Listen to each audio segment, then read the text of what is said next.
What's up, guys? Welcome to another episode of Raven Fit Talks, which is now going to be called the Mind Fist Academy. I'm very, very excited I have that name now. I was actually talking to a guy about getting the domain from him. Man, the world works out in amazing ways. He was able to actually give me that domain name without any fuss, without any problems. So Mind Fist Academy is the new name. So keep your eyes out for that. Guys, we're going to pick up where we left off last time. We're talking about Musashi's Book of Five Rings, a very, very famous works by Miyamoto Mushashi, the sword saint of Japan. Now, I went over chapter 1, the Earth chapter, went over chapter 2 last week, chapter of Water, which delved a lot more into actual techniques and what you should be doing in one-to-one combat, as well as one-to-many. But today, we'll be discussing the Book of Fire. And the Book of Fire, I think, is actually the most relatable chapter for even guys who aren't martial artists. If it's not your thing, you don't want to be able to fight people, understanding how to make sure you don't get into a fight or knowing how to protect others, just understanding concepts of how to view the world, navigate yourself in the world so you actually feel like a capable, useful man. This is the chapter for you. So let's just dive right in. I think the insights are absolutely profound. And I'll give you guys, of course, my own personal perspective on it, just to bring the whole martial artist category definitely into the mindset category, which though I know a lot of you guys need. So he kicks it off by saying, first of all, everyone in this world fancies the insignificant principles of the martial arts, whether in knowing how to give the wrist a 3 to 5 inch advantage with the fingertips, or in understanding how to gain the victory by extending the forearm when handling a fan, or again, by taking up a bamboo sword or something like it. All may study the simple advantage of speed and, in learning the functions of the hands and feet, specialize in the lesser advantages of alacrity. So Musashi is already coming out the gate strong. He's basically saying, you guys have lost the way. You've lost yourselves. All you do is, instead of understanding what true martial arts is, you guys spend time talking about, hey, if I, get a 3 to 5 inch advantage by moving my hand this kind of way, I can then defeat my foe. Or if I can learn how to move myself nice and quick, or I want to move the sword as fast as I would when I'm handling a fan. I want to be able to be swift. I want to be cool. I want to look like I have skills. He's saying, yeah, that sounds fantastic. But all you're doing is specializing in the lesser advantages of alacrity, fakeness. It's just decoration, right? And so we're talking about, I guess, back in the 1600s. So Musashi is saying even back then, people were turning martial arts into a saleable item, into something that was just meant for decoration. And people had lost their spirit even back then. So what does that have to say about today, right? He says, in my martial art, you put your life on the line many times by engaging in battle. You distinguish the principles of life and death. You study the way of the sword. You know the strengths and weaknesses of your opponent's striking sword. You discern the way of the edge and the back of the sword blade, and you practice how to strike and defeat your opponent. In doing this, you do not bother your thoughts with insignificant or small matters. So what he just did, he just laid out the groundwork. He says, here's my entire philosophy summed up in one sentence. I actually think that every single dojo who studies, Bushido or, any of the disciplines with the sword, Kendo, they should have this at the front of their dojo. This should be the crux of it, because what it does is it teaches you how to be a man to think for yourself. You're not stuck in some sort of doctrine to where it's like, oh, this is the gospel truth, and you got to have this technique and moving the foot this way and make sure that you're doing this. Why? He's like, swordsmanship is very, very simple. You put your life on the line many times by engaging in battle. And there's a reason why he said that first. There's a difference between training and practicing, guys. When you're practicing, you're working on your own. You're like, cool, I'm going to, practice this method, my sword swipes, my footwork. That's fantastic. But actual training is being in real life, getting it done. And so the first thing he says in my martial art is you put your life on the line. That's number one. Before anything else, do it in real life. Be who you say you want to be. You have to do those things to become a great man. Then he says you distinguish the principles of life and death. Yeah, so after being in a fight to the death, then you'll understand exactly what life actually means. It's not something that you write about, something you read about, something that you romanticize about to say, oh, this is, dying in blaze of glory. And, it'd be great to, commit seppuku because it's a great honor to slash my belt. There's nothing glorious about it. And I think what Musashi and a lot of samurai understood back then is fighting to the death is gruesome. War is gruesome. There's nothing romantic about it whatsoever. So in actually engaging in real life battles, you can learn to distinguish the principles of life and death. It puts your mind in the right perspectives. It allows you to see life and appreciate life for what it is. And you study the way of the sword. You know the strengths and weaknesses of your opponent's striking sword, as in Know what's going to happen when your opponent throws his sword at you. And you're able to discern your tool, your blade. You know the edge of it, you know the back of the sword, you know the blade of the sword. And then you just practice how to strike and defeat your opponent. That's it. That's the doctrine. There's not this special hand technique. There's not this special, if you grab here and rotate here, if you twist the hand this way. No nonsense. Just straight to the point. Once again, he says, in doing this, you do not bother your thoughts with insignificant or small matters. You want to be a man of great matters, a man who deals with great problems and finds solutions to great problems and great issues, not dealing with the nonsense. He goes on to say, he says, moreover, my way of the martial arts is to know the way of victory with certainty when you are fighting for your life alone against 5 or 10 men. Simple enough, right? The way of my martial arts is to know the way of victory with certainty. And that's what he's here to do. He's here to show you guys, I'm not here just to show you how to kill someone. I'm going to show you how to kill him every single time. Once again, Miyamoto Mushashi, undefeated swordsman. Whether you agree with the fact he's at over 60 battles in real life, which is what the historical documents say. There's people out there who deny that, who say, oh, maybe he was just, brandishing, or these are just fables told about his life. It doesn't matter. The guy never lost once. That is a fact. And he destroyed some of the most prominent and most influential samurai of that time. That is also a fact. And what he's saying is, doing my fighting style, I'll show you how to win every time. Not just some of the time, every time. He says studying this way is not something that can be done during ordinary times of practice. Exactly. You got to be there. But if you only take up your sword on your own, by gauging your opponent's strategy and getting to know his strengths and weaknesses, and by virtue of your knowledge of the martial arts, you will plumb the depths of defeating 10,000 men and become expert in this way. So he's saying if you devote yourself, single-minded focus into practicing the way of the sword, or in any discipline you choose in life, fighting one person is the same as fighting 5 or 10 or even 10,000. All the principles are the exact same. Your mindset should never change, not even once. And that's important for all you guys out here listening. The same mindset I talked about in the last chapter, the mindset you have for going out in the world should always be the same mindset at all times. You should not have to change who you are in order to want to engage with real life. It should just be who you are. And that's what the true secret to authenticity is. A lot of guys like, oh, I got to do something that's authentic to me. Well, you got to be yourself first. In order to be yourself, you have to train endless hours, practice endless things, meditate endlessly on certain mindset structures to truly be who you need to be. I think Miles Davis said it. He had a quote, and it's the famous trumpet player from the 70s and 80s. He said, it takes a long time to learn how to play like yourself. And that's so true. It's so true. You've got to put in the time to find out who you actually even are. It doesn't happen automatically. And he says, as you've polished your techniques and gained independent freedom of movement, you will naturally gain miraculous powers, and your free and easy strength will be wonderful. This is the spirit of the warrior.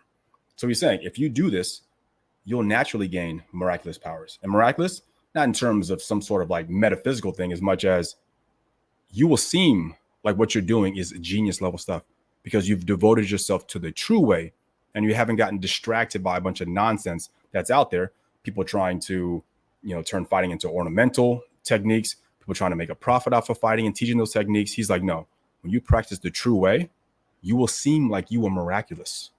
All right. So let's go into the first topic here, the first concept, which is place. Once again, guys, this is good for everyone listening to this. And this is going to be one of the top 3 concepts in this chapter that I love the absolute most, that I think applies to everyone. Something I hold near and dear to my heart that has shaped my persona in a dramatic way. Okay, let's get into it.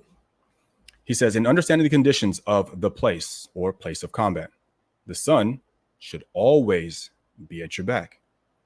If there's a time when you're unable to put the sun at your back, you should try to put it at your right side. It is the same even if you were in a room. The light must be either behind you or to the right. Okay, so what is he saying here? If you guys are fighting someone, you want to gain every advantage. Well, the environment you're in can also give you a dramatic advantage, right? If you're the person you're fighting against, if he has his back up against the wall, or you think of like a boxer in the ring whose back is up against the turnbuckle, we know the guy pursuing him is the hawk. The one who's up against the turnbuckle most likely is the pheasant. He's the one being hunted down, right? Because you're trapped. So think in terms of playing sports outdoors. Let's just say you're playing football, right? And you're trying to decide, hey, who goes to the right, who goes to the left? Well, one way of going down the field has the sun in your eyes. No one wants that side of the field. Why? Because you have a disadvantage. It's hard to see them pass the ball. It's hard to see what plays are being run. It's hard to discern because you're halfway blind.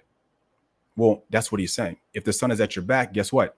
You're making the opponent face the sun, which means your own techniques and what you're going to be doing will somehow become diluted, and it'll be difficult for them to discern what you're doing. That gives you the advantage. So what he's saying is in any place that you might have combat, put your back to the sun. Or even the same, if you're in a room, put your back to whatever the brightest light might be. Give yourself the instant advantage. It's the first thing to consider, right? It's a very smooth topic. Doesn't seem like a lot, but it makes a dramatic difference. Like I said, if you were outside playing football and you had to play against the sun, no one would vote for that way. Then he says you should take your stance with no obstruction behind you, aka only the exit should be at the rear, with your left side at ease and your right side closed off. To gain the advantage, take your stance in a slightly elevated place. Okay, so let's break that down a little bit. So once again, if there's an obstruction behind you, that can trap you in. You don't want to feel like you're trapped. You don't want to feel like that boxer who's in the turnbuckle in the corner of the ring. You want to make sure you're able to move freely. Now, what he's saying is you want your left side to be at ease or your left side to be opened, and you want your right side to be closed off. Now, this specifically has to do with swordsmanship, right? If I'm holding my swords at my left side of the waist, once I actually take my sword out, if I'm swiping with the sword held in my right hand, I'm most likely going to be going down to the left side. Down to the left side is the strongest side strike, as opposed to from the left side going up is slightly weaker. But this is going to be natural here, as opposed to if my right arm, if my right side was completely open, the left side was closed off, then what am I going to hit into a wall, right? So he's saying for positioning with the sword, that makes the most sense. For a lot of you guys out there, think in terms of whatever your strong hand is going to be, right? So if my strong hand is my right hand, I'm going to want that side to be a little more open, and I want to make sure my weaker side is going to be closed off. That's all he's saying, okay? And he says to gain the advantage, take your stance in a slightly elevated place. Yeah, of course. So if you have the high ground, you don't think like Obi-Wan Kenobi and Anakin Skywalker, right? Anakin Skywalker jumps at him. He's like, hey, don't do it. He's like, I have the high ground, Anakin. Don't do it. And he tries to do it. Guess what? Slices and dices him, right? So we all know that the slightly elevated place does give you an advantage. If you do get into some sort of fight inside of a bar or whatever it's going to be, having a slight elevation does give you a bit of an advantage over the other person. Okay, so here's what we're going to do. I gave you guys a little diagram here because I want to put this actually into practice. I want you guys to understand what it means to keep yourself safe, both in a public setting, as well as keeping yourself safe if you had to protect family and get them to safety, which is something that applies to every single man listening to this podcast 100%. So this is a mock example of a layout for a restaurant. Okay, what you guys will notice is a little piano in the center. You got a few tables there, tables to the north, tables to the south.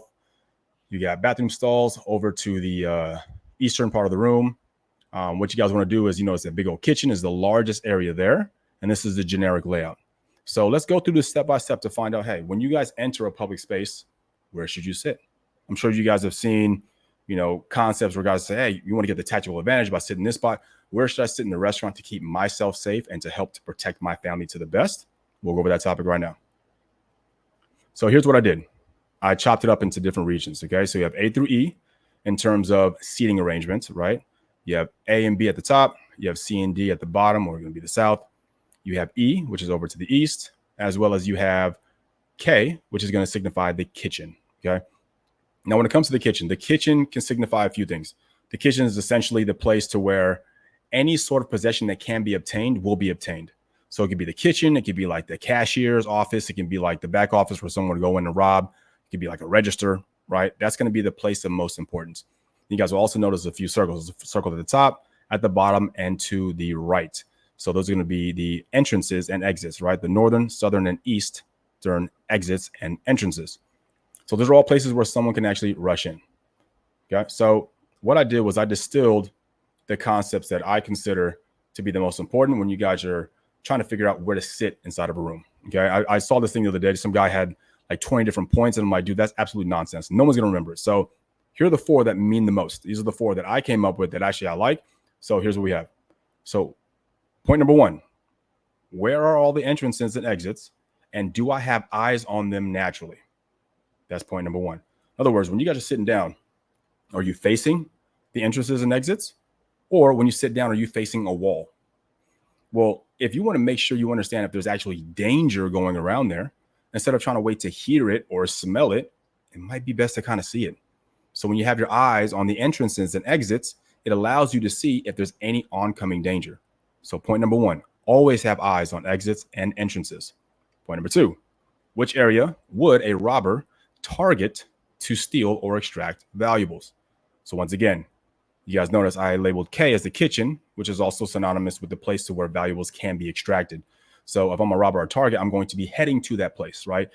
Anytime someone's going to be robbing something, oftentimes they've already scoped out the place. They have a good idea of kind of where they're going, because no one wants to run into a building and not know how to get out. You don't want to get lost. You want to be in some sort of maze. So taking some time to kind of scout the place, or even walking in and out at one given day and then coming back another day, is what people will do if they're trying to rob or case a place. So understanding where the valuables are located. Hey, is it right there at the cashier? I see that person right there. Or is it potentially the kitchen? Or is this some sort of back room? And for us, for now, we'll use the kitchen as the best place to signify that. Question number three, which area decreases my chances of interactions with the robbers? So if I know where the robbers are going, do I want to sit in the line of sight of the robbers? No, because they're most likely going to mess with me. So I want to be at a place to where if people are coming in to take something from the building, they don't see me. And then point number four, what obstructions around you might limit your ability to make a quick and safe exit? So you want to think to yourself, if I have to get out of here quickly, are there planters in my way? Am I stuck in the booth to where now I got to kind of slide out? Do I have to hop over the booth? Or am I able to just punch out my chair and make it a quick exit right away? So understanding how you guys are sitting as well is extremely important. I'll tell you right now, you want to do everything you can not to sit in booths, guys. Sitting in the booth is almost like a death trap, because you're pretty stuck. And if there's any of the seating inside the place, people will be able to exit a booth the slowest relative to any of the spot in the restaurant. Do not sit in booths, okay? So those are your four tactical considerations. You have, do I have eyes on entrances and exits? Where is the place that the robber is going to target? How can I limit the chances that a robber will actually interact with me? And is there anything blocking my way for me to get the hell out of here? Top four reasons. Okay, so now we have a modification on the graph here. So we have each location labeled, of course, A through E with K. And what I did was, let's assume that the robbers will come in through the northern and southern entrances and or exits. And we use those specifically as opposed to the one to the east, because the east one is usually located by the kitchen. It's usually a door that only opens from the inside out. So the odds of someone actually coming from that door is very, very slim, especially when the front doors, or the northern and southern ones, are already open, right? These are just open doors. So people are going to come in, they're going to go right through those entrances, and they're going to head to the place where the most valuables can be extracted, which is head to the kitchen. So when looking at this diagram, you guys think to yourself, okay, point A, where can I sit to where I have eyes on the entrances and exits? Number two, where are the robbers headed? Okay, toward K. I get it.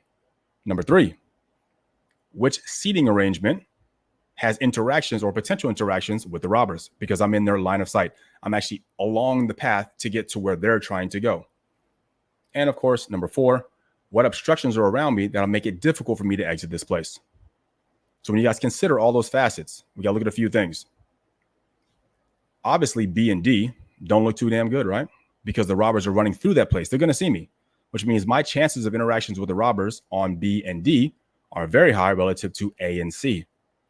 Also, when you guys are in B and D, there are a couple booths there, which should never be used whatsoever. There are a few chairs there, which are great to kind of move around. But once again, you're still getting the line of action of the actual robbers. If you look at E, E is going to be a bathroom location. So in those bathroom stalls, just think to yourself, there's a stall to the left, a stall to the right, which would be the easiest stall for me to use tactically to exit the building safely and not come across anyone trying to case the joint. Well, then that makes it pretty easy. Looks to me like the best ones you have are going to be on the left. I'm now going to show you guys the exit pattern that you need to get to safety.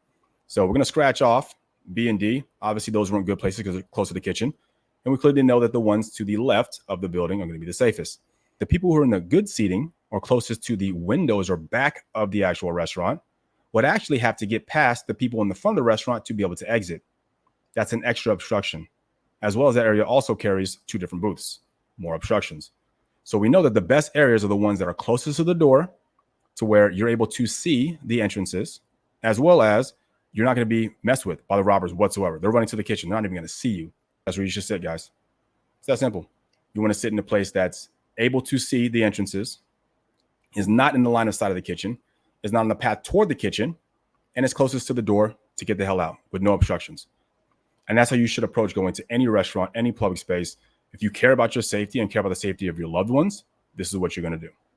As for chasing your opponent in battle, it is essential that you chase him to your left, that you get the difficult terrain to his rear, and that you then drive him, above all, towards those difficult places.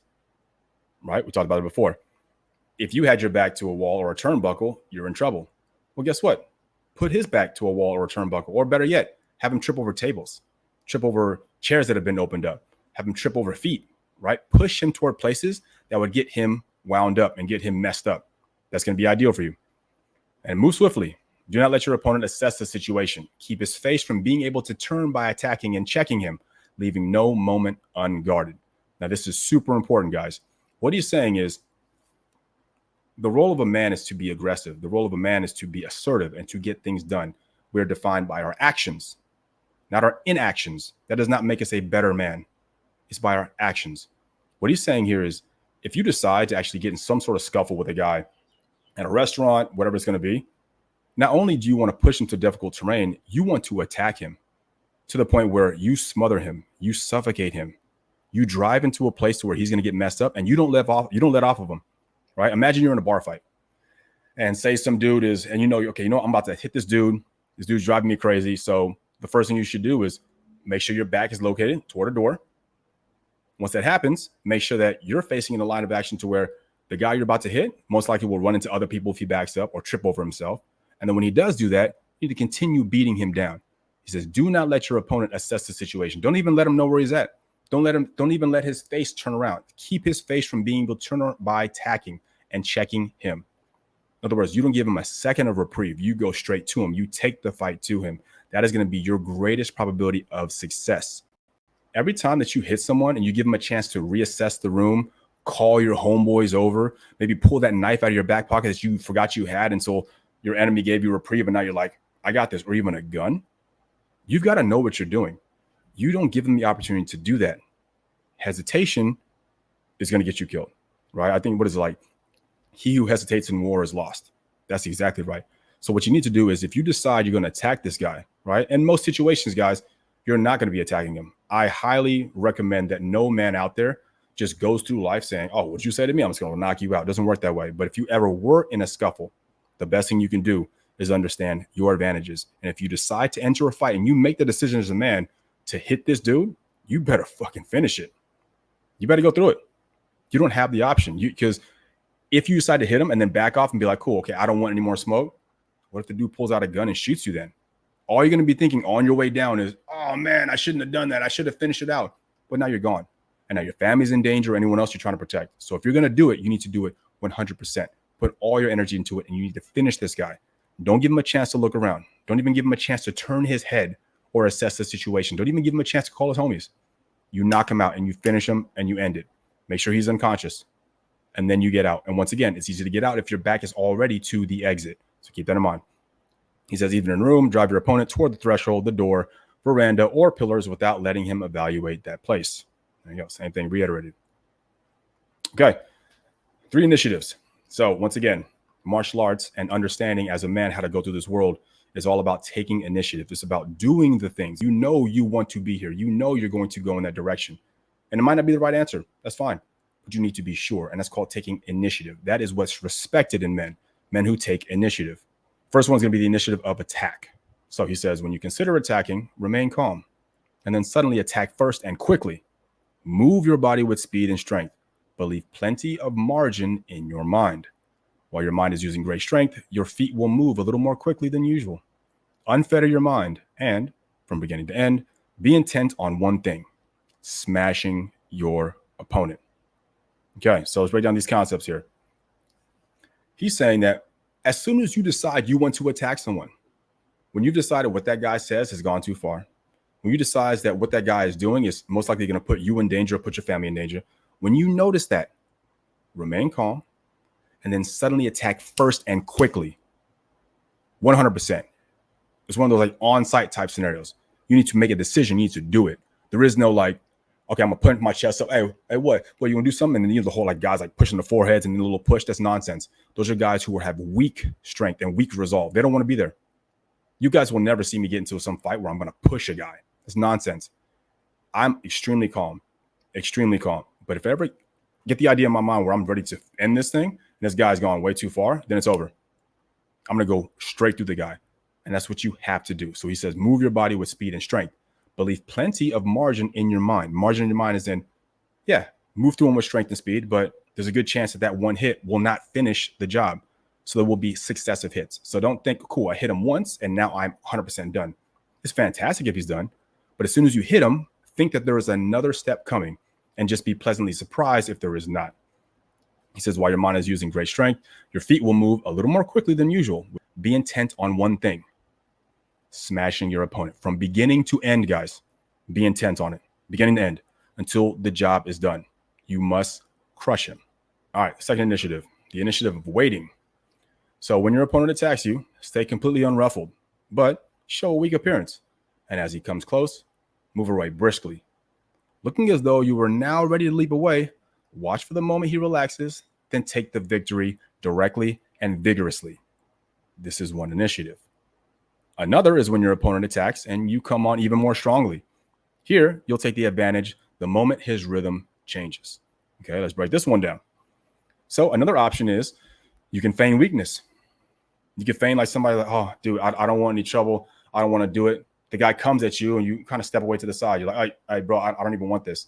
And when you step away briskly, like you don't want to be there, a lot of times guys will get even more confidence. Like, oh, you dodged it, but you don't want to be here? Cool, then I'm going to crush you. I mean, you guys have seen it before. Guys jaw jab at each other. As soon as one dude starts cowering down, the other guy gets even louder because he feels even more confident because he notices his opponent is seeming to be weak. Well, in this one, the initiative of waiting, you're going to act that way. You can act like you're weak. You can say, hey, dude, I don't want to do this. Oh, watch out. And then, oh, hey, what are you doing? This dude goes, oh, yeah, you're trying to run away. Oh, I don't want to. And then as soon as you see him relax, because in his mind, he thinks, oh, cool, I got this guy. Then all of a sudden you become instantly aggressive, direct, and vigorous action. Now, one key point to keep in mind, guys, is your mind never becomes relaxed, though. Let his mind become relaxed. But in your mind, you already know I'm going to take this dude out.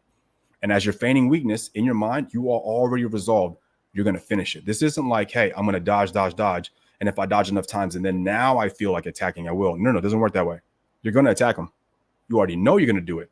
But now you're feigning weakness to draw him in, to make him feel like he's got the upper edge. And oftentimes this can happen with guys who you think might be larger in stature, guys who seem like they're a little more confident than usual. And you're like, okay, well, I'm kind of, I need to find a weak spot. I need to get him slightly, unruffled. And that's the whole point, right? Is to kind of get him off his edge, especially if he seems like a dominating foe. Another way is, when your opponent attacks you, you come on even more strongly. So what you can do is just when he attacks, you can kind of dodge, but then instead of like continuing to feign weakness, as soon as you dodge, you go straight through him. And what'll happen is he'll think to himself, cool, I threw the first punch. I'm waiting for the second. You're already there. Bam. That's probably the most common one. It's like a counterattack, right? Like one of those common ones you guys see on the street videos. And this is the third and final initiative, the body initiative. He says, as your opponent attacks quickly, you advance calmly, but with strength. And as he approaches, your entire being quickly becomes resolved. When you see him waver, take the victory directly and with strength. Then he adds to that. He says, when your opponent attacks calmly, you attack a little more quickly, but with light and almost floating movements. When he approaches again, complicate your movement a little, read his intent, and vigorously take the victory. Okay, so what is he saying here? So he's saying this is the difference between your opponent attacking quickly or your opponent attacking calmly. In the situation to where your opponent attacks quickly, he's just going to run and gun at you. You want to go ahead and say, cool, I can dodge, or I'm going to advance calmly, because what you want to do is you want to make sure you ebb and flow. If someone is going to be a boxer, you're going to be a brawler. If someone's a brawler, you're going to be a boxer. So if he attacks quickly, you attack calmly. Why? Because you would never allow yourself to get pulled into his tempo. Then he controls the fight. Anyone who understands fighting understands how important it is to impose your tempo and your rhythm onto your opponent. If you do that, your opponent will now be on their back foot. But what he's saying here is if someone is quick, then you be calm. If someone is calm, then you act quickly, right? You want to counterattack because that's where your advantage is going to be. So what he's saying here is, when your opponent attacks quickly, advance calmly with strength. And as he approaches, your entire being becomes quickly resolved. As in like, cool, he's doing this, cool. Bam, then you go straight through him. But your mindset is you're already looking, you're expecting him to be fast. Now, if your opponent attacks calmly, like, some dude who's probably trained before, then if he's going to be calm, then you can say, okay, cool. If you're going to be calm, I'm going to bum rush you. I'm going to drive straight through you. I'm not going to also respond by being calm and technical, right? Once again, if you're calm, that's more of a boxer. Quick is more of a brawler. So what he's saying is, if someone's going to come in with boxing, you brawl and you knock him out. Because if you've trained enough, you understand what you're doing, you should be able to drive through him. And a lot of times, even if a guy is a trained boxer, he does not want to be in that fight, guys. 99.9% of guys do not want any smoke, any heat whatsoever at any given time. For that reason, you have the advantage. And so what he's saying is, when he approaches again, you can go ahead and complicate your movements a little bit. So all of a sudden he's like, okay, what is this guy doing? This is kind of weird. I've never seen this footwork before. And then still be intent on taking the victory and being very, very strong and heavy in your resolve. Okay, next concept, pressing down the pillow. So pressing down the pillow means not letting your opponent's head up. Guys, this is crazy. So in the way of the martial arts, it is wrong to let your opponent lead you around or push you into a defensive position. Above all, you want to move around him freely. You don't want to be trapped. When he is going to strike, before the word strike can even be uttered, be intent on suppressing him and prohibit the rest of his action. You might think to yourself, well, okay, what exactly does that mean? Well, he's going to describe it here. For example, in the word attack, suppress him at the letter A. For the word leap, suppress him at the letter L. For cut, suppress him at the letter C. In the martial arts, when your opponent is going to use some techniques on you, it is important that you let him do so if it is a useless one. But if his action is functional, suppress it and keep him from completing it. Okay, so let's break that thing down. The way to press down the pillow, not to let your opponent's head up, is you recognizing and understanding how to fight, understanding combat, and how to either get out of a situation or engage fully in the situation. As soon as he starts thinking, I'm going to throw a punch, you can suppress that P with an aggressive action.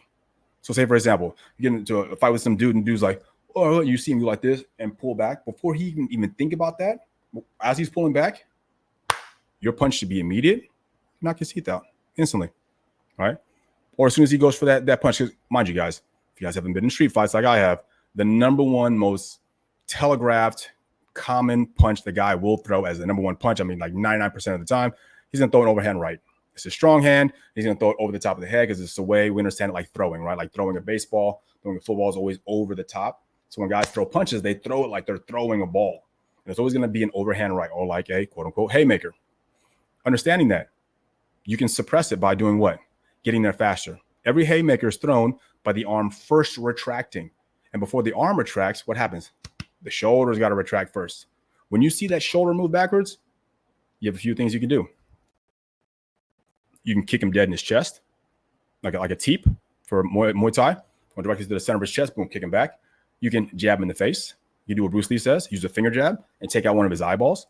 You can kick the front of his knee, right? Because if a guy's throwing that, his left leg is going to be in front. Anytime a guy throws a punch with the right hand overhand, his left knee is the one that's in front of his right leg.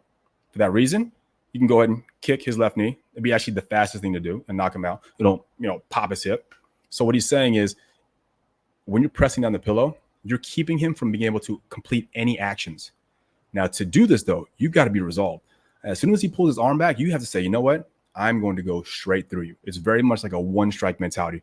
I'm going to crush you. And as soon as I crush you, you don't even have the chance of thinking of the next thing you're going to do, because I'll continue smothering you and pressing down the pillow. So it's the law of the intercepting fish. Intercepting fish. That's fantastic.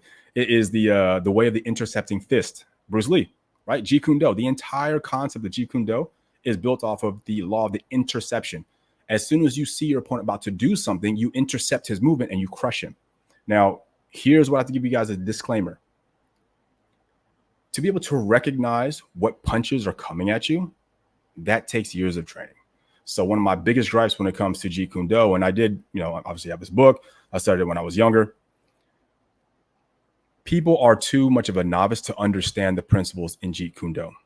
Jeet Kune Do is almost like I've had so many hours, thousands of hours of sparring practice. I know that when my opponent does this or does this, he will be doing this. For that reason, I'm able to intercept this motion because I've seen it. Why? Because if you're a newbie, you don't know what a punch looks like when somebody's about to punch. You don't know what the body, how it's going to move itself when a guy's ready to throw a kick. You have no freaking idea. You're just hoping. And at the same time, guys who are really skilled will throw feints, right? There are a lot of UFC fighters you guys can watch, boxers who are great at throwing feints, to get even professionals to not understand how to intercept them. So that's why Jeet Kune Do is such a faulty practice, is the idea that someone can intercept someone else when they don't even know what to look for. When someone can throw a feint, Jeet Kune Do guys who are beginning will be like, oh, they'll just kind of punch at anything because it's like, oh, I didn't know he was just faking it. Well, clearly he's faking it. But what he's saying here is, in most fights, if you're able to recognize what the guy is doing and you know how to go through it, you can then press down the pillow. So I'd actually put this on the upper pantheon in terms of techniques. This is not going to be something for the common guy, but people who understand fighting, pressing down the pillow is absolutely mandatory for all of us. We should take that principle to heart and thoroughly practice it. Okay, here you go. One of my favorite concepts, ferrying across.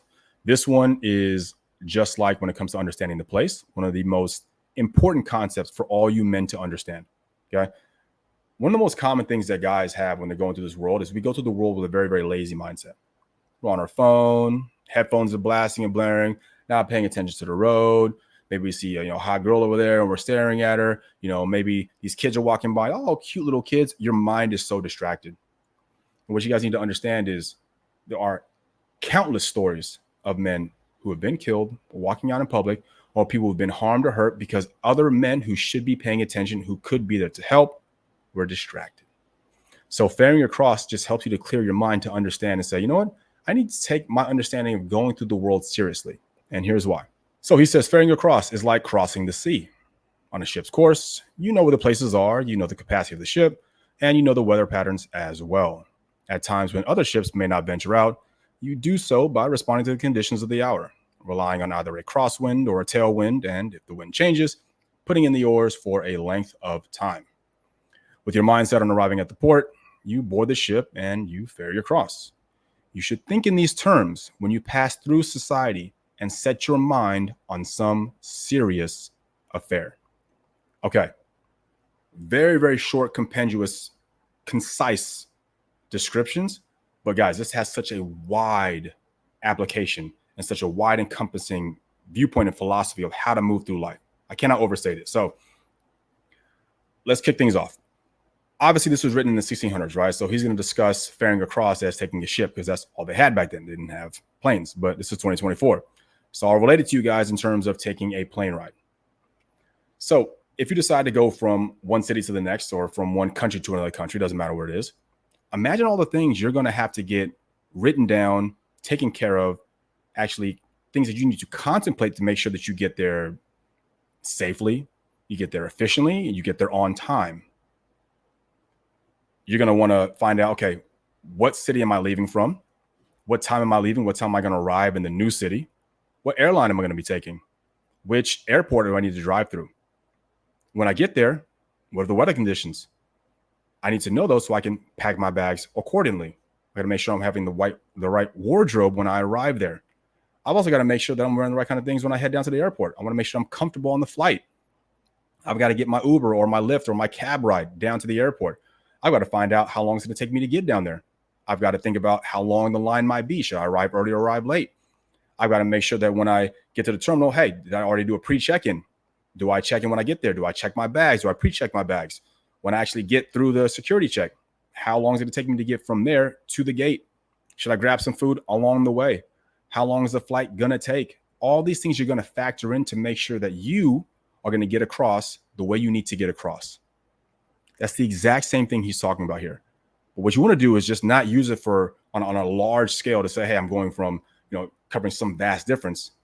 It should be in everything you do, right? He says you should think in these terms when you pass through society.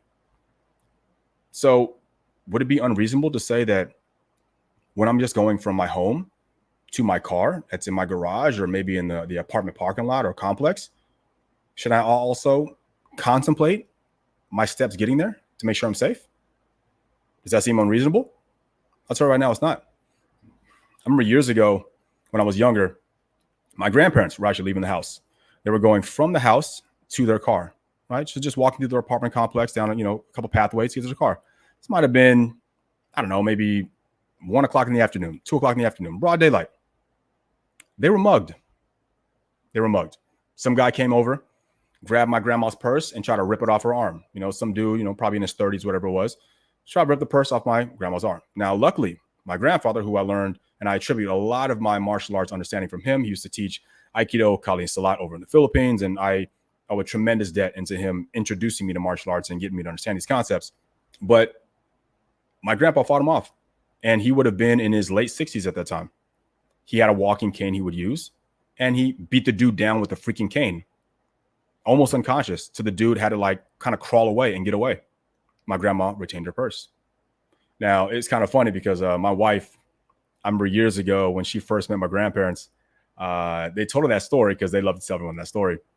And, my grandpa's explaining it, and he's like, yeah, they, grab, your grandma's purse. They're trying to pull it and yank it. And then my wife is like, well, then what did you do?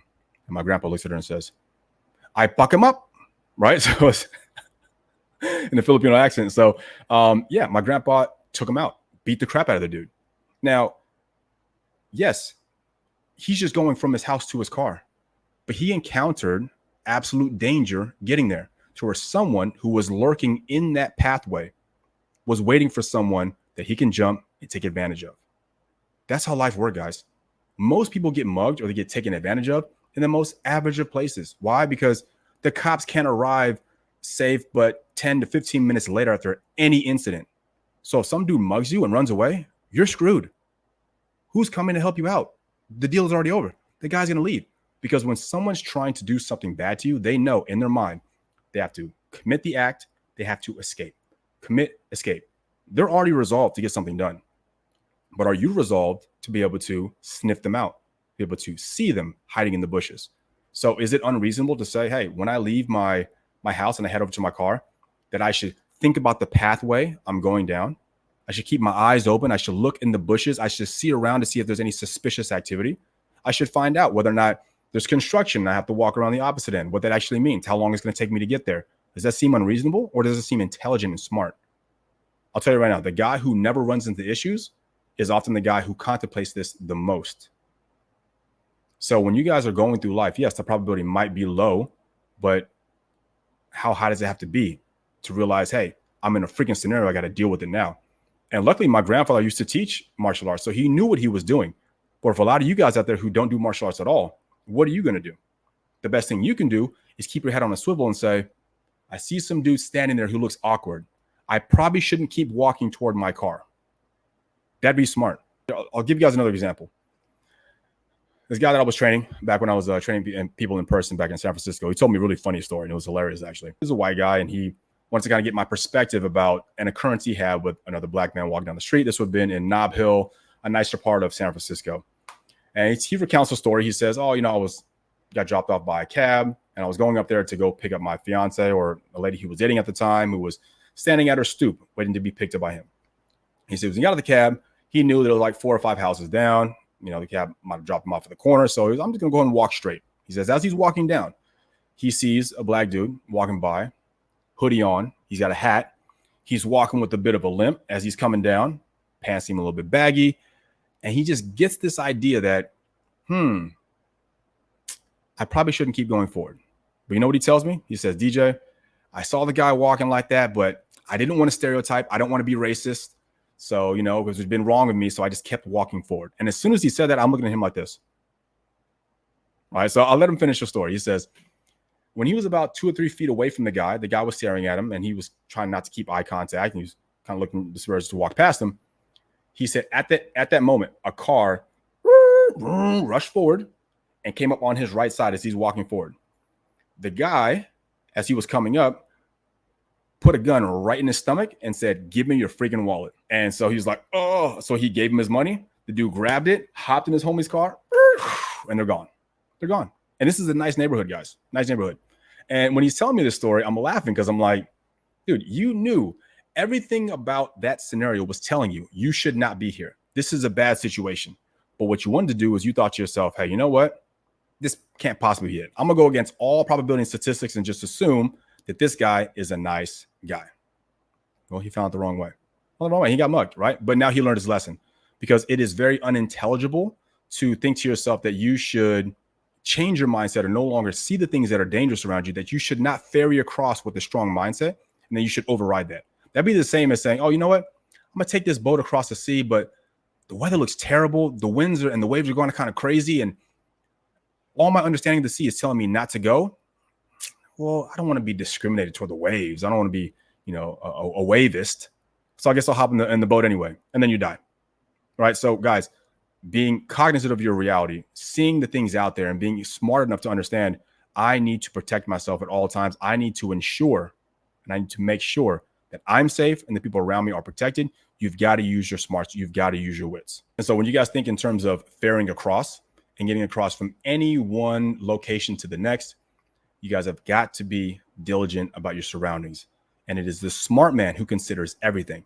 And so what he goes on to say is, in battle, take into account the level of your opponent, judge your own degree of expertise, and using the principles of the martial arts, ferry across. So in this, he's saying, before you actually even fight somebody, ferry across. Understand your own limits. If you know you can't fight this dude, then why are you there? You need to go. You need to leave. You've got to make sure that you are going to keep yourself safe, because that dude can mess you up, right? Like in San Francisco, there's a lot of bums. I would park my car many, many blocks from the gym back when I worked in person, and I would have to, walk almost like 10 blocks just to get to the actual place, because parking in San Francisco is nonsense. There'd be bums along the way, but I was very, very cognizant of everything around me. I knew how many bums were on the streets. I knew who were the regulars. I knew which guys who used to always ask for crack. I know which guys were the ones who were smoking, which ones had, were drunk. I know guys that were nice that you'd wave to. I've had homeboys who have been stabbed walking next to guys. And why? Because guys who were just on the street, who were criminals, they want 3 hots in a cot. If you're a bum living on the street and you have no access to money or food, hey, guess what? Free facilities in a jail, stab you up, right? You never want to underestimate the desperation of another man. You've got to be smarter. So in everything that you guys do, when it comes to assessing, hey, should I even be in this fight or should I run away? That's all ferrying across. That's also what he's saying. He says, judge your own degree of expertise and using the principles of the martial arts, ferry across. There's no shame in retreat. Samurai would do all the time. I think the idea that every samurai was so beholden to the idea of seppuku, to whereas, every time defeat is going to be shame, that wouldn't make sense. That means every samurai only gets one battle for their entire life. No, most of them ran away. They ran away. Maybe a general might do it, or somebody who holds some sort of nobility. Maybe that might be the case. Most people ran away. Retreat is also another form of winning. Same thing. When you guys ferry across to anywhere, you need to pay attention. Don't be on your phone. Don't be looking down. Look at things around you. Make sure you're cognizant, because it might not just be to protect yourself. You might not see that girl who's getting choked at by some dude all the way down the street because you were too busy looking at your phone. That kind of stuff happens all the time. So it's your responsibility as a man to understand that when you go anywhere, it's always a ferry across. Keep that on your mind always. I do that all the time. It's one of the greatest principles I've ever learned from Musashi. Always ferry across. When I'm going from here to there, ferrying across. When I'm taking out the trash, I'm ferrying across. I'm always watching. Which is also why I'm always safe. That's the point. And I think society would benefit greatly from men who were much more watchful and could help protect other people in society. All right, knowing conditions. So knowing conditions means knowing where your opponent will flourish or fall, knowing the number of their allies, taking in the lay of the land, clearly observing your opponent's conditions, and according to the maneuvering of your own allies and these principles of the martial arts, grasping the way of victory, certainty, understanding the degree of initiative to be taken and going into battle. So what he's saying is knowing the conditions for any sort of conflict. This can be extrapolated out toward ferrying across, like I just said before, sitting in a restaurant. Know the conditions of everything. Know the conditions of the lay of the land, because martial arts doesn't fight when you throw the first punch. It doesn't fight when you block or you evade the first punch. It fights when you see that dude walking down the street and you say, I'm walking this way, and you cross the street. There is nothing racist or discriminative about people being smart. I cannot emphasize that enough for you guys. I remember one time I was over in Sacramento, a nicer neighborhood, my wife's father's house, and they have a Doberman at the time, back when she was alive. And I was walking Marty down the street. And at that time, I had neck tattoos. I had a hat on. I had a hoodie, but it wasn't over my head, but I had a hoodie. And I had, some because it's kind of cold. And I think I had, just some generic like joggers, right? Not hooligan looking pants, just joggers, fitted joggers. And as I'm walking down, I'd say about 3 or 4 people, all ladies, went across the street to the other side of the street instead of walking by me. Now, one person can see, oh my gosh, that's so racist. They saw a black man walking down, the stereotype. I call that being smart. It's being smart. I'm not going to harm them. But do I understand their need to be safe?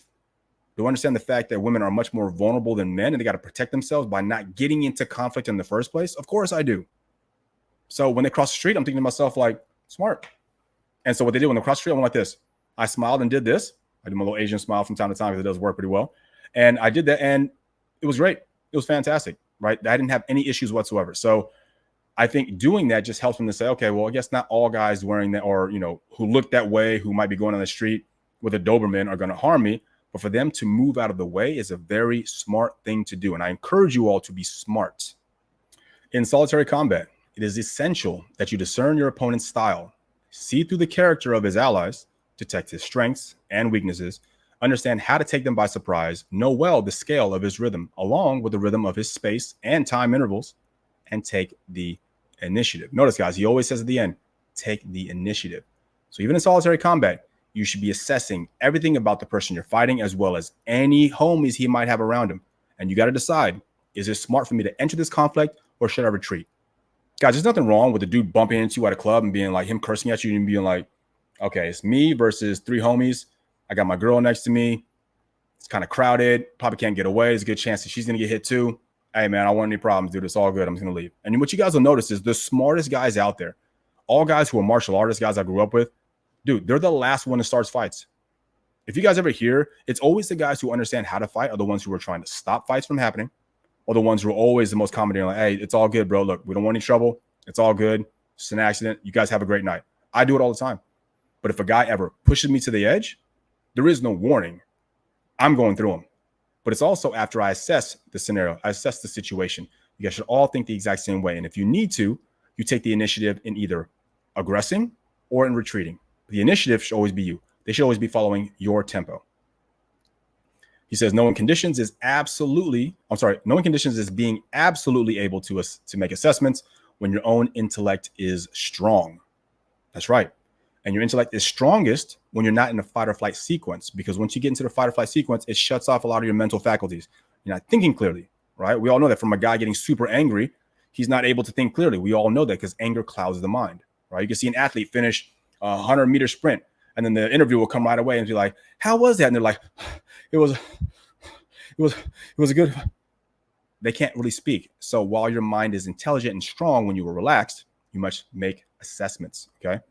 You should be able to fathom your opponent's mind well and thus have many ways of victory. Okay, stepping on the sword. Stepping on the sword is to defeat your opponent the moment he strikes, preventing him from striking a second time. Guys, this is going to be a recurring theme for Musashi. He is vehemently against your opponent ever getting another opportunity to take a strike or to harm you, right? He talked about it before, pressing down the pillow, suffocate him right away. As soon as you have him going backwards, don't even give him a chance to assess this and don't even give him a chance to look around. Don't even give him a chance to call his homies. Nothing done a second time. If he strikes you once, you take advantage and you crush him instantly. He says stepping should not be limited to your feet, but whether doing so with your body, mind, or sword, you should be intent on not giving your opponent a second chance. He says it again. This is the mind of taking the initiative in everything. It does not mean attacking at the same time, but by taking action immediately upon your opponent's action. Knowing collapse.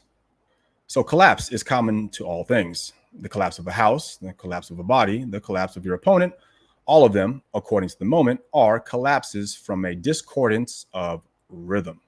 In other words, you should know when your opponent has collapsed both in mind, spirit, or body, to where you see a weakness, you see them falter. In fighting, it's when the guy takes big inhales. It's when the guy starts to drop his hands even lower, right? Those are all signs of collapse. In the martial arts, you grasp the moment of collapse in your opponent's changing rhythm during the fight. If you are negligent enough to miss this, he will recover and begin anew, and you will make no progress. This is so true, right? If you see a guy who is fighting. How many times have you guys watched like a boxing match or a UFC match, and the guy's like, his hands are like this, kind of dropping down, or the guy just gets stunned and his arms are like, you see he's at the moment collapse. His opponent will rush at him and try to finish the job and crush him. We all know that it's a weak opponent. If while one guy is showing signs of collapse, the other guy doesn't capitalize. We're like, oh, dude, he's weak. What's going on with you? Now, mind you, that could be because the other guy's also fatigued and just doesn't want to show us, which is often the case because every man wants to finish the fight. But it's also going to be a slackening in his mindset. He might not want to be there. His resolve might be gone. But as soon as you see someone's mindset of someone who does not want to be there, or they're starting to collapse, you have to take the initiative and crush him right then and there. No other chances, because he says, if you're negligent to miss this, he will recover and he will begin anew. And at that point, you make no progress, because if he's renewed, you're back to square one. Don't let that happen. He says, it is essential that you grasp the sign of your opponent's collapse and rush him with certainty so that he will be unable to recover. Your rushing attack must be instantaneous and strong, and you must cut him down with such vigor that he cannot recover. If you miss this understanding, your mind will be shilly-shallying. You should put effort into this. So obviously, that means you're dawdling, right? You're wasting time. You don't really want to be there. Your resolve should be to finish it. And as soon as you see that part, you have to put all your effort into crushing him. Anything less than that is you BSing. Okay, becoming your opponent. Becoming your opponent means thinking as though your body has become that of your opponent. When you look at the world, people are apt to think that someone who has committed a robbery and has holed himself up in a house must be a strong opponent. But if you consider it from the opponent's view, he is thinking that the whole world is against him and that there is no way of escape. The man holed up in the house is a pheasant. The man going in to cut him down is the hawk. You should contemplate this deeply. Guys, this is a huge misconception that people have when it comes to real danger. And this is how you know whether or not somebody understands the principles of martial arts. If you hear a rattle in the middle of the night, somebody's at your door, somebody's kind of breaking into your house, let that be the case. Who do you think has the advantage? The guy breaking into a dark place to steal something they're not even sure they can actually get away with safely, going through corridors and hallways and entering rooms that they have no idea where anything is actually stashed. They don't even know where the valuables are. Does that guy have the advantage? Or the guy who knows his home, knows where all the twists and turns are, knows that oftentimes they'll have the upper hand by being on the second story floor versus somebody breaking into the first floor. He has access to all his weapons. That guy's the hawk. Guys, you're always the hawk. If someone breaks into your home, you're not trapped with them. They're trapped with you. They're stuck with you. You have the advantage. And so you will be the man going in to cut him down. You're the hawk. So I don't want you guys ever be worried when someone breaks into your home. If you are worried, that's because you haven't thought about it. You haven't contemplated the dangers. You're not prepared. And that makes you a weak-minded man. We don't need that more in society. We need men who understand, hey, you go into this house, this would be the worst wish you ever had. You're literally going to regret the day if you live through this of entering my home. You came to the wrong place because you're trapped with me. I'm not trapped with you. And we can watch these scary movies where it's always like the guy running through and he's able to capture the husband and wife and the kids. It's like that rarely, if ever, happens. And if it does, it's because the man was weak. He didn't have home protection. He didn't have confidence in his home, and he allowed them to overtake him because of his weak mindset, not because he didn't have capacity, not because he didn't have the chance to say, you know what, you're stepping into my form. It's like, breaking into like the ancient Egypt pyramids. Oh, there's booby traps everywhere. Why? Because you trying to break in, you're the pheasant. You're being hunted down by booby traps, anything I can throw at you. And when you finally reach me, the final boss at the top of the pagoda, I'm at my strongest. And I hope you're able to get through everything before that point, but you're going to be weakened. And now I'm going to crush you. You're always the pheasant breaking in. You're always the hawk protecting your ground. If your opponent thinks that you have understood the martial arts well, that you are strong in technique, and that you are an expert in the way, he is surely thinking that he is going to lose. I agree with this 100%. Okay, moving the shadow.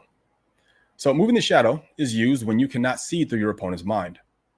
Act as though you are going to attack vigorously, and you will see their intentions. Once you have seen their intentions, it is an easy thing to take the victory. For example, if your opponent has taken a stance with his sword behind him or to his side, if you make a sudden movement as if to strike him, his thoughts will be manifested with his sword.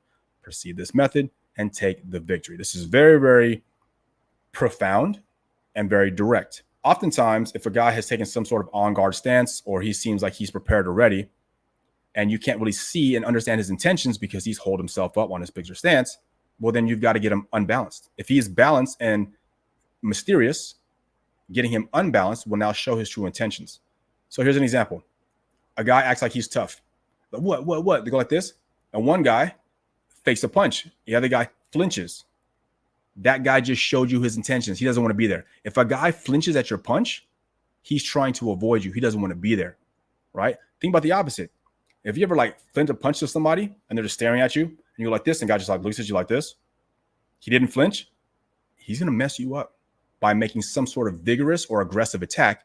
The person has no choice but to show you who they are by attacking or counterattacking. If their counterattack is weak, you know they are weak. If as soon as you throw a punch, if they're able to block it and they go to a punch to you, that person wants to be there and now you know their intentions. But either way, you're going to be at a stalemate if you don't make some sort of move. And Musashi is very, very big on taking the initiative. You're never the second person. You yourself are the man who wants to be there. They are trapped with you at all times. And that's what he's saying. So the opposite of moving the shadow is now controlling the light. Controlling the light is applicable when you see through your opponent's mind as he makes his attack. So in martial arts, you can control your opponent's tactics as they're about to execute them. If you show them that you will control their methods with strength, they will be controlled by that strength and change their minds, grasp the method of victory in his checked rhythm, and take initiative. So it's the opposite. So instead of not being able to see what's going on, you know what he's going to do. And through seeing through it, you know exactly what's going to happen. And you're controlling his mind. Why? Because you already know. You've already contemplated what he could be doing. Therefore, he's going to notice that. And if he thinks that way, he's going to all of a sudden try to fight in a different way that might not be his style, which puts him in a weaker point, right? Puts him at a disadvantage. Now, one thing that Bruce Lee will talk about a lot, and even Musashi, is the importance of not having any stance whatsoever. As in, you can never control Musashi because in his mind, he's like, I can attack a billion different ways. So even if you see through this attack, the next one's going to be so different, you won't have a chance to get away, right? So that's more of an upper level of understanding. For the average person, when they find out, you know, they're doing jujitsu, you know, they're trying to do Muay Thai, or you know, you see through their style, it makes them want to change their tactics. And in that change, after you having checked his rhythm, you then finish him. Okay, drawing in your opponent. So being drawn in is something common to all things. Becoming sleepy is infectious, just as yawns and such are infectious. In martial arts situations, when your opponent shows himself to be skittish and hurried, you should give an appearance of not being affected by this and instead move all the more leisurely. Your opponent will then be caught up by your actions and show signs of slackening. You think that they have been drawn in by this, attack quickly and vigorously, and you will gain the victory. Now, guys, this is one of the most important concepts to martial arts because this happens every second of the day in all sorts of fighting, even when it comes to sales. It doesn't matter what it is. Controlling the tempo of the person you're trying to compete with is absolutely mandatory. And if someone is controlling the other person 100% of the time, it's either in one hand or the other. There's never a time when no one's controlling somebody. Someone's always controlling the other person. In this scenario, what he's saying is, if you see a fighter who's fighting and he's super quick, want to move like this, the best thing you can do, once again, is not be drawn in by his tempo. You fight at your own tempo. And so you're like, cool. You're like, okay, I'm just going to move leisurely. I'm going to be slow. What's going to happen is the person who's doing this is going to start to actually slow himself down, thinking, cool, I don't have to be so fast. I don't have to flinch so much because this guy's a slower fighter. And then what he's saying is as soon as he gets caught up in your slowness and now he's been adopted to your rhythm, then you speed up and you crush him. It's just changing directions on him, right? It happens all the times in all sorts of sports. It's like Anderson Silva is really big on that. Anderson Silva, when he wants to come out, when he wants to distract you, he'll do all this kind of stuff with his hands. And what'll happen is, you guys watch that, eventually the person they're fighting against go like this. They'll go, ooh, they'll try to imitate and they'll get like this. Now he knows, mind control. I got you now. You're in my world because now you're imitating me, which means you don't have a thought for yourself, which means your original plan is out the window. And it could be for the sake of ego, right? You're trying to taunt him back by doing this thing too. Doesn't matter. You change your tempo. You changed it. And so now you're falling deeper and deeper into his control. And Anderson Silva would just crush people, right? The best people who fought him kept their own rhythm the entire time and never changed up. And that's what you have to do. Okay, agitating your opponent. There are many types of agitation. One is a feeling of danger. Second is a feeling that something is beyond your capability. Third is a feeling of the unexpected. In the martial arts situations, it is essential to agitate your opponent. It is essential that you attack violently when your opponent is not expecting it. Take advantage of the situation while their minds are unsettled. grasp the initiative, and gain the victory. So this is one of Musashi's most tried and true techniques. This is something that he would use all the time. There are historical documents literally describing this exact same thing as to why he became so successful, especially early on in his career. When he was fighting the very famous Yoshioka clan, he defeated the elder brother, Seijiro, the younger brother, Denshishiro, and then I believe it's Denshishiro's son, I believe, Matashishiro. Defeated all of them. Now, the way he was able to defeat Seijiro is Seijiro was the head of the Yoshioka clan.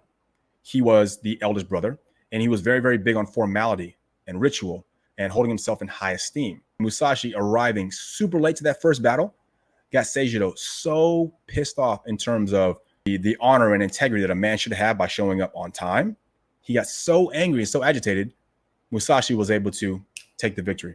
Then when the second brother, Denshishiro, was like, we can't let this happen. This guy's going over here and destroy the head of the school. This kid who's like 21 years old, I'll challenge you now.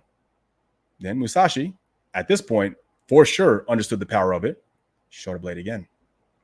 Then Shichiro, who prides himself on formality and, having things very ritualistic when it comes to battles and, big discussions. Because guys, when they had battles back in the day, you made a post about it. Everyone knew what time it was going to be. There was a huge crowd drawing. So imagine a bunch of crowd, everyone's just murmuring and no one's ever there.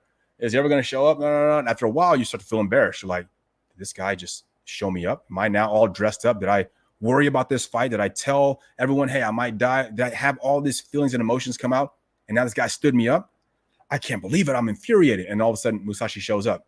And now they're completely unnerved because they're angry. Like, how could you? That was enough for Musashi to say, cool, I got into your mind. Got you. He agitated him. So this principle is something Musashi used all the time in history. It's extremely effective for him.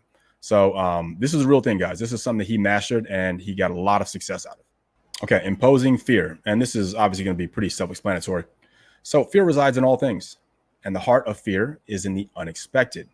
In martial arts situations, you're not frighten your opponent with what is right before their eyes. People may be frightened by the voices of things, or they might be frightened by making the small seem large. Something frightening coming suddenly from the side also induces fear. You should grasp the rhythm of fear and gain victory by using its advantage. Now, if I am correct here, I believe the number one phobia that people have, and this research shows this, is the fear of things that they cannot see or fear of things that are unexpected. So what he's saying is people aren't afraid of what they see right in front of their face. But if you can make yourself seem larger, bigger than what you actually are, come with a reputation, do literal things like kicking sand in front of your face, in front of your eyes to disorient you, slashing at your eyes with your sword to keep them from seeing you. All those kind of things induce fear. And Musashi was an expert at doing that. I mean, to be honest, I think most samurai were. I think the idea that samurai were these super honorable guys who never stooped down to low means was absolute BS, right? The whole Bushido mindset was something that happened so far late in samurai history that no one actually subscribed to that and lived their life that way, right? It's something that we like to romanticize about. Oh, the Bushido code. No, you're a samurai, you're a warrior. Your job is to get it done.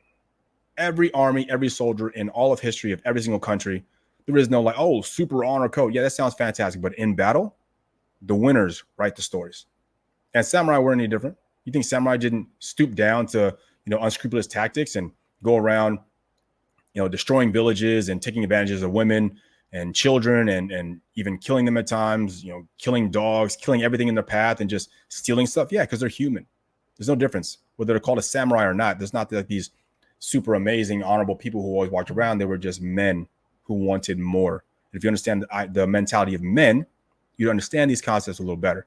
So this is something that was common practice: swiping at the eyes, kicking up sand, anything you can to disorient someone so you can take the advantage. That causes the win. So that's what Musashi is saying: is use fear. Mike Tyson is a perfect example of someone who is small, who appeared larger than life. Mike Tyson was essentially shorter than every heavyweight that he destroyed back in his early 20s when he became the heavyweight champ, the youngest one of all time. And even though he was shorter than everyone else, he instilled so much fear. Everyone was so frightened by this kid Dynamite at the time, that grown men were afraid because he seemed larger than life.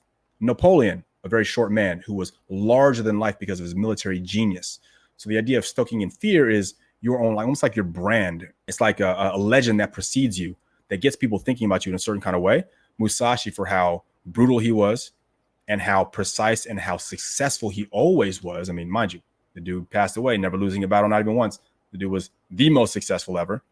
That gets people scared, gets people talking. Okay, entangling. Entangling is when you and your opponent have approached each other and clashed vigorously, and you can see that the fight is going nowhere.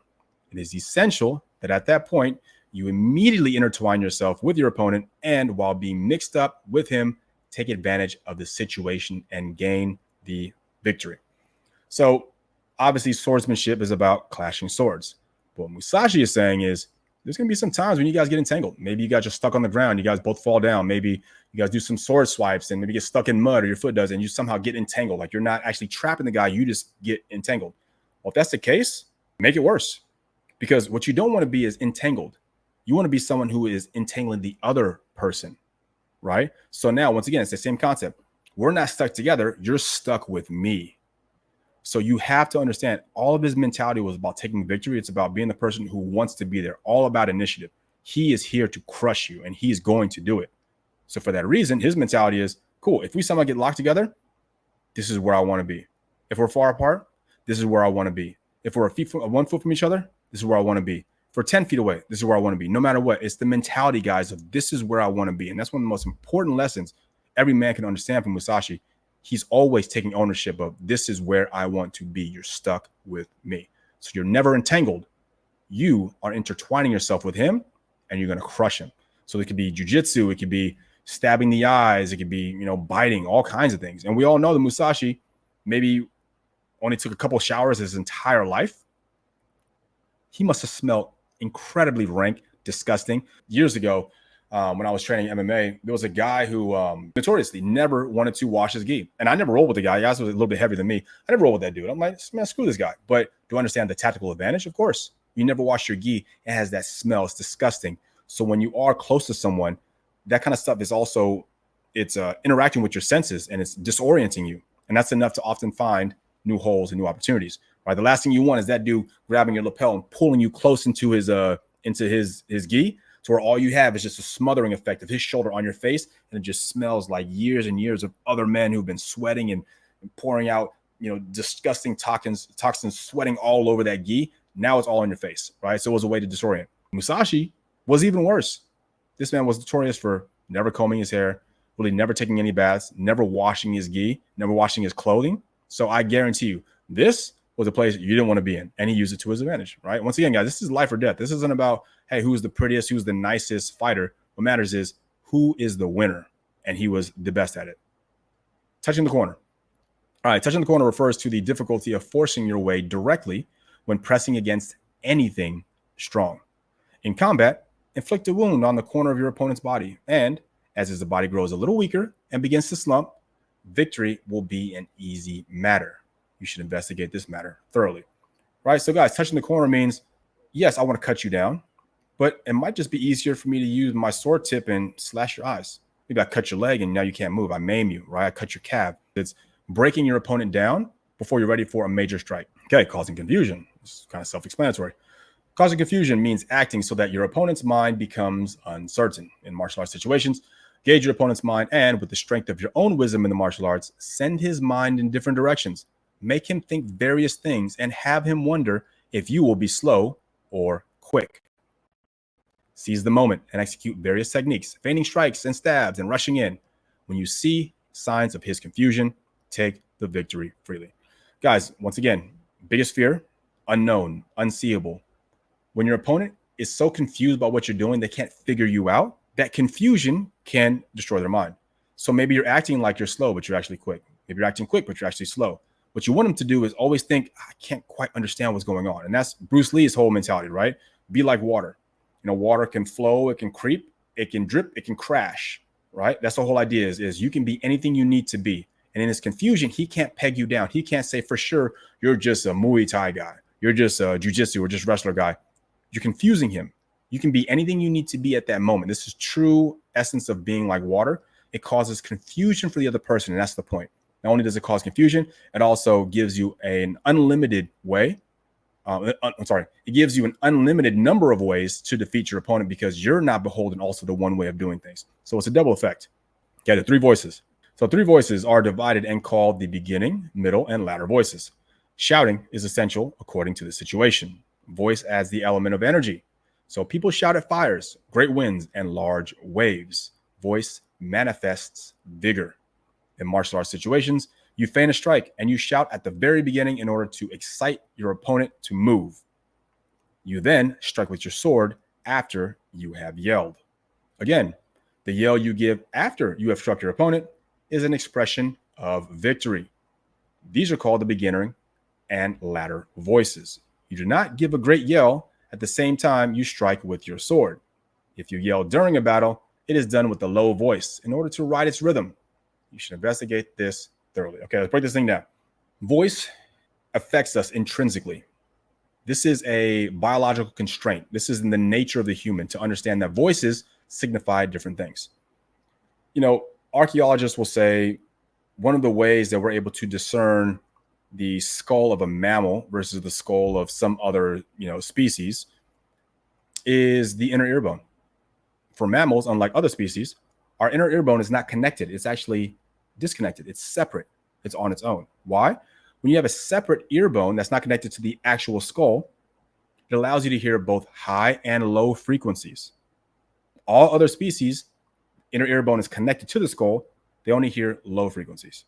Now, a low frequency sounds like the grumble, predatory. It's a roar, right? Which is why we consider mammals as well as humans to be a higher evolved species, because we can understand the ups and downs of frequencies. We're not beholden to just the predatory yell. You can see this in terms of babies, right? Why is it that anytime you go near a baby, everyone lightens their voice without anyone telling them, right? You see a baby, you don't go, hey, that's a cute kid. You go, oh my God, it's so cute. Everyone does it. Why? Because the lightness of the voice signifies that you are not a threat. A baby who doesn't understand speech patterns will understand frequency and tone. So if you have a deep voice, you're talking around a baby, the baby might start crying and yelling because you seem like a predator. Because, all the course through human evolution and development, those low resonant sounds mean danger, right? That's why, women will be, oh, you're scaring him, get away with your deep voice. And that's why guys also lighten our voices around, right? So it's an understanding of frequency because it affects our biology. It affects our body. It changes our own emotional, physiological state when we hear voices. So what he's saying is use that predatory yell to your advantage. At the beginning of your fight, boom, you yell, oh. Now, what does that yell do? It does 2 things. It tells you, hey, I'm actually here. You notice me. It also shows I'm not running away. Then what he says is while you're fighting the guy, you don't want to yell during the fight. Why? Because you need your breath for power, right? Anyone who understands boxing or fighting or any sort of athletic endeavor, you're not going to yell or scream during a physical exertion, right? If I'm a boxer, I might talk a bunch of nonsense during the fight or before the fight. Once the fight gets going, you notice how all the boxers stop talking and they're just going to do, right? Because they're trying to keep air in the belly. Your strength is your breathing in your belly. It must be contained there. You don't want to just let it out with a big boisterous yell. That's not going to help you out. But what he's saying is afterward now, after you've given a huge strike and the guy gets hit, then you can yell again, raw, as a way to declare victory and make him feel like, holy crap, this guy's bigger than me. I can't handle this, right? So he's saying voices are a big deal. Your voice at the beginning and the end should be very, very loud and very strong. Your voice in the middle should be subtle because the energy needs to stay in your belly so you can strike with power. So that's how that breaks down. Okay, mixing in. Now, mixing in is essential for when you are facing a group alone. Do not simply defeat one single opponent, but make them retreat one after another, always attacking another strong opponent. Grasp one man's rhythm and, with your own good rhythm, zigzag to the left and right, attacking as you read your opponent's expression. When you grasp your opponent's condition and rush in, be intent on taking the victory vigorously without the least bit of retreat. Once again, guys, his entire concept, it doesn't matter if it's 1v1 or 1v10. His stance at all times, from an undefeated martial artist, the actual sensei of Japan, the greatest of all time, he doesn't care what scenario you're in. You're here to stay. This is your arena. They are trapped with you. You have to keep that mindset at all times, guys. It's so freaking important. They're trapped with you. So he says, when you're fighting against a group, he says, don't simply defeat one single opponent, but you want to make them retreat one after another, always attacking another strong opponent. So you hit one dude, When he goes away, you hit another guy. You hit him again. As then that dude kind of backs up. The next guy who's there, you hit him again. The idea is you are the Wolverine. You're the honey badger. You are the tiger. You're attacking everyone. You're not waiting for them to surround you.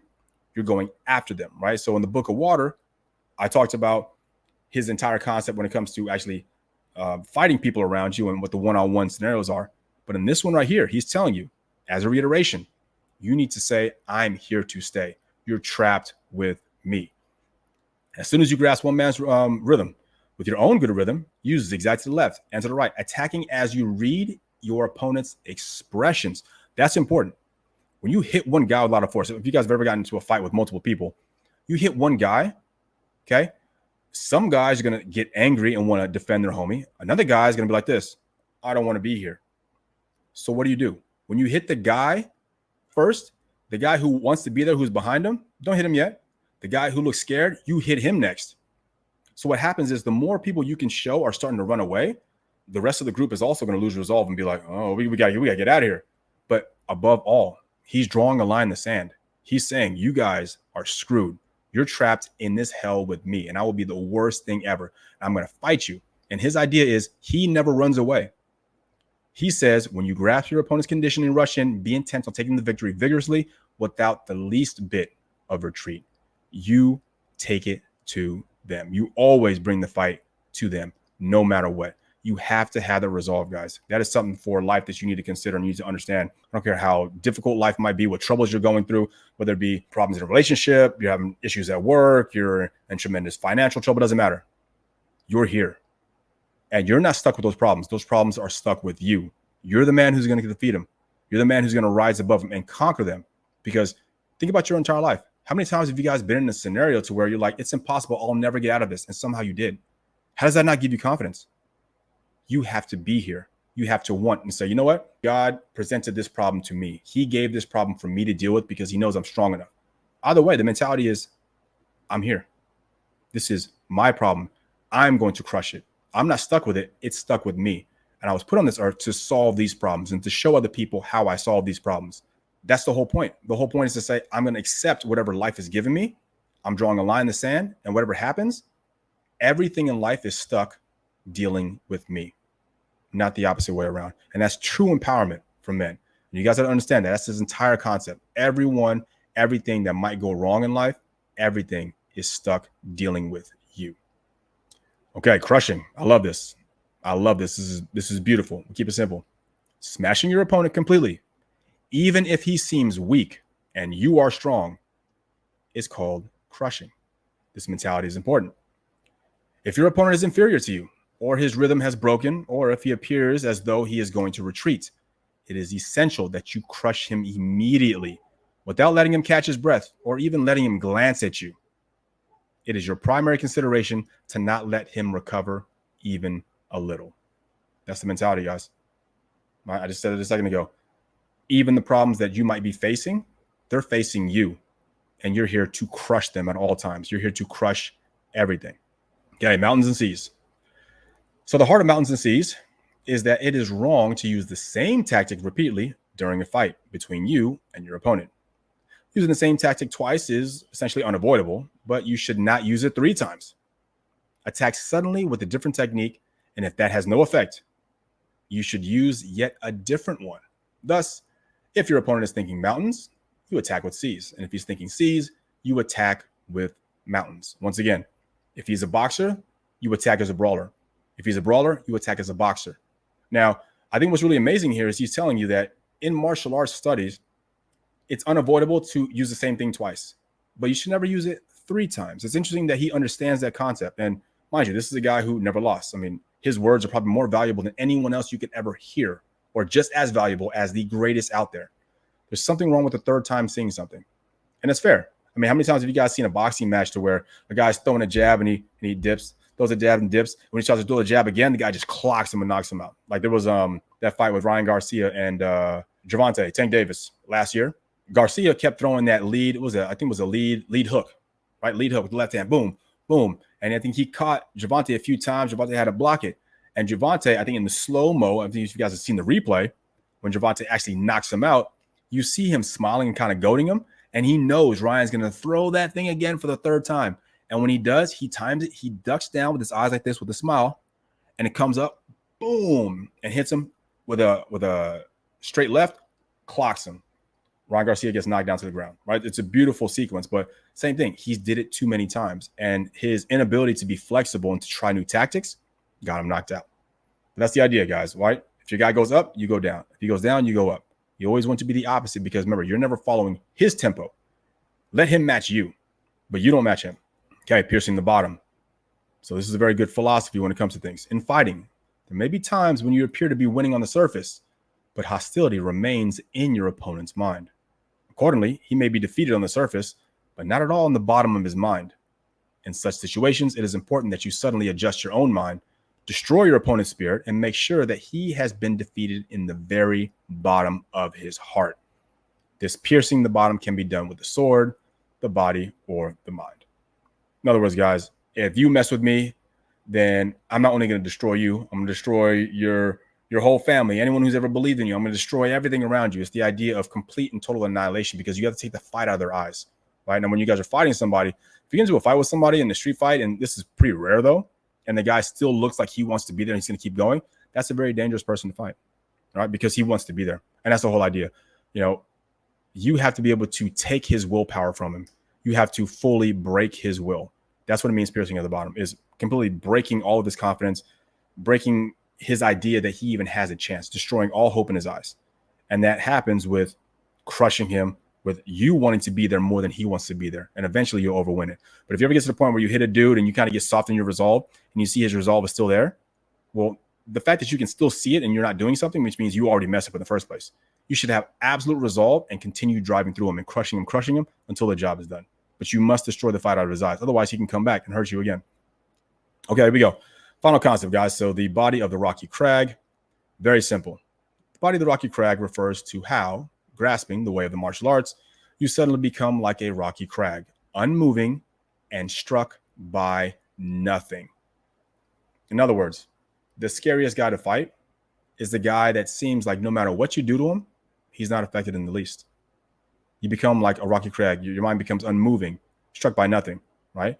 A dude takes your arm away, doesn't matter because you're going to take his head, right? You're there. You want to be there. And you seem like everything that's going on, even if the dude hits you hard, you're still coming back because you once again want to be there. And you have to show him that it's not affecting you, right? You don't get hit and go, this is so terrible. Cool. He's going to be like, cool, I got him on the run. Unless you're trying to fake him out. Outside of that, though, you want to see like dude throws a punch at you, like nothing happened. And those are always the scariest fighters. We throw a bunch of punches and the guy seems unaffected, right? We see it in movies all the time, right? Or like an anime where, you know, people are like punching some dude and it's like just glancing off his face and he's not even moving. Same thing. That's the rocky crag, is in you're unmoving. It seems like you're struck by nothing because you have so much strength. You seem overwhelming. He now goes into his conclusion. He says, from the time I was young, I have set my mind on the way, practicing the one subject of swordsmanship with my entire being and experienced various and different understandings. Looking at other styles, I have found that they were neither speaking with clever pretexts or demonstrating detailed hand maneuvers. While they looked good to the eye, none of them had any spirit, right? So he's saying, even in the 1600s, instead of guys actually saying, cool, how do I defeat someone? They go, oh, how do I turn the wrist a quarter turn this way? How do I do this? And they want to demonstrate detailed hand maneuvers or talk with clever pretexts like, oh, I'd cut him this way. And I can tell by the length of that cut, this thing was done with a diagonal climb. And that means he's able to show a lot of powers. Nonsense. Who cares? What matters is, what does that have to do with me defeating him? Get to the point. How do I defeat him? And that means your mind is straying, because when your mind starts focusing on the technique, you're not focusing on the win. But if you're always focusing on the win, any technique will do. And that's the point. It's keeping your mind from being narrow and being trapped. He says, of course, you may think it good to learn such things and to practice them with both the body and mind, but they will become injurious to the way and will be impossible to wipe away even in distant generations. The dude predicted it. In the 1600s, he understood that if we turn fighting into an ornament, it's going to happen generations to come. And what do we see? We see nonsense online. There's a funny, I'll give this guy a shout out. There's a funny account on Instagram called Mick Dojo. It's hilarious. And it's all these guys are like, I can channel my chi and do this. And they're selling these techniques that literally don't work. And they're so freaking outrageous. It's amazing to even have an audience, but people keep buying it because it's become an ornament. The idea of like, oh, if I can control my chi, then I can make someone do what I want to do. And well, it's always some fat, overweight dude who looks like he hasn't worked out in centuries. It's ridiculous. It's absolutely nonsense. But people believe it because martial arts has been perverted into some sort of technique handbook, as opposed to the point of martial combat is to defeat your opponent. Nothing else. That's it. It's just it. It's to win. Who's the best basketball player? Well, who got the most wins? Who was able to rally his troops and who showed unwavering strength and resolve in every scenario? Those are the ones we respect. It's ones who get to the freaking point. Accordingly, they will corrupt the true way of the martial arts in the world and will be the cause of its abandonment. And he ain't never lied, because we see it all over. The true way is to fight with your opponent and win. And this should not be changed in the slightest. Simple, guys. The true way is to fight with your opponent and win. That's it. That's the true way. He says, as you grasp the strength of wisdom of my martial arts and put it into practice, you will win. Amazing wisdom, guys. Once again, from the legendary Miyamoto Mushashi. So that ends up chapter 3, the Book of Fire. We're going to chapter 4 next week, which is the Book of Wind, which is fantastic. And that's actually the funniest chapter in all the stuff he wrote. If you can say this stuff is funny, he basically just goes in and just talks mad shit about every single style of the day and how they're all freaking useless and they're idiots. And that's one thing I want you guys to understand about Musashi. This idea that the best in the world were like these super humble, reserved guys who were only nice and soft-spoken. It's nonsense. It's a fairy tale. I think people give the best in the world too much nonsense and they try to hold them to some sort of, moral standard that never existed ever in time, right? They'll say things like, oh, well, a true champion would never talk about any of his accomplishment. A true champion would never even, dress like he owns or even has any money. A true strong man will humble himself down, always water himself down, always act like he's weak and always act like he's nice, and all these nonsensical fairy tale things that people who are pencil neck geeks write about, but real men never lived like. The men who ruled the world, the men who were kings, they acted like kings and they behaved like kings and carried themselves like kings everywhere they freaking went. So this idea that men need to water yourself down, don't be so chauvinistic, don't be so arrogant. Why do you have the Ferrari because you got like a small dick? No, I earned it and I like fast cars. And all it is just shame tactics. Musashi was a man who was very, very loud in any room he entered. Think about it. The dude is wearing clothes. His hair is never kept. He stinks to high heaven. His clothes look disgusting and rather. You think there's anywhere that guy can walk where every single freaking head wasn't turned looking at him? That plus his fame over years. Then he goes on and makes books talking about how everyone else's stuff is garbage and my stuff is the best. Guys, what idea of humble monk did you guys, this samurai who's nice and quiet is nonsense. This guy was a maverick. This is the guy who out there who would be talking nonsense. If he had a social media account, he'd be talking shit about every single person out there, clowning every single one. This guy was very, very brash and very boastful about everything he freaking did. And understand it, this is not an error in his ways. This is how the best behave. You guys will see that the best champions have no problem being like, I'll destroy you. You're nothing, right? It's not like, oh, I'll be humble and I guess I'll try. And that's one of my critiques of Goku. Even though I love his character, it's a good 40% of his character that's absolutely nonsense because it was written by a guy who doesn't understand what it's like to be strong, right? I love Akira Toriyama. Wrote a lot of amazing things, but the dude has some major issues. He's really big into drawing children without clothes on. He was really big into acting like the main character needed to be this soft guy who was always unsure of himself, but somehow was always stronger than everyone out there. Right? He would make a character like Gohan to where, Gohan can never train, and as long as he uses his emotions, he somehow always skips everyone else's hard work. It's nonsense. It's nonsense, right? And of course, he makes the guy who has the strongest work ethic and the strongest resolve, like Vegeta, you always have to be number 2. You'll never be the best. You'll always be in the shadow of the guy who acts like, it's all good. I guess it's all fine. Who's super selfish, doesn't fight for anything but himself. Right? That's another day. We'll get over Goku too. We'll go over a lot of different talks that way. But understand, guys, that the guys who are the best in history, they're also very, very loud. Your Napoleons, your Genghis Khans, these guys who were world conquerors, Alexander the Great, Musashi, these guys were very big personalities and everyone knew what they were doing at all times. They were very, very big. So we'll talk about that in the next book, the Book of Water. Up until that time, guys, once again, I appreciate you guys communing with me. You guys enjoy the rest of your day. I'll catch y'all later. Peace.